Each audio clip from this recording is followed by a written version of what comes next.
Are doppelgangers real? This is coming off of a 4-part series I did on quantum entanglement. Let's go. Hey everybody, I'm Tally. I help you vibe higher in all areas of your life through the power of frequencies. I don't claim to be an expert. I'm just sharing what I've experienced, what I've learned over the years of clearing up my own bullshit and helping others do the same.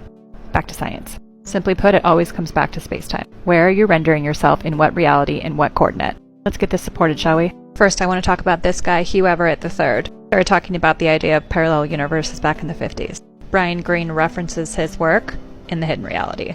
The idea of the multiverses is becoming even more commonplace. Why is this important? Because it references specifically the idea of doppelganger. Can you render yourself in multiple spaces of time and space simultaneously? So we operate off of a 12D grid, a torus field. That yellow line below is typically where most people are operating from, the lower third of survivability information. This is the negative charge, or negative electron. Then there's the 12 possibilities above, which is the positive electron, or possibilities of you, that operate more from a higher vibrational state, the quantum heart, innate intelligence and power, etc. Then there's the 12 versions of you observing yourself in these multiple different realities or possibilities. So we really don't have 12 strands of DNA, we have 48, but that's for another talk. Essentially, if we can manipulate matter, we can duplicate our form.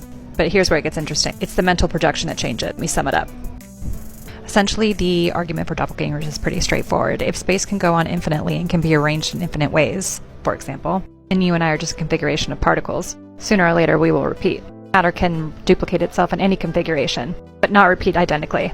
So your physical body can repeat in the electromagnetic field, but it's the mental projection that changes. So theoretically, there is a version of you out there that is living in a different possibility or probability than the one you're creating yourself in right now. Huge fan of Nassim Haramein's work. If you're not familiar, please go check it out. He talks about the unified field of science, collapsing all waveforms and remembering and that we're infinite and returning everything back to unity. We can't really talk about these things unless we talk about consciousness, where science is getting really interesting. Because now there's a theory of what consciousness actually is that scientists and the science community can get their head around. I'll talk about that in another video. So, are doppelgangers real? I would say yes with a but. I think what people are experiencing is actually a projection of you in a physical body that looks almost identical. To be continued.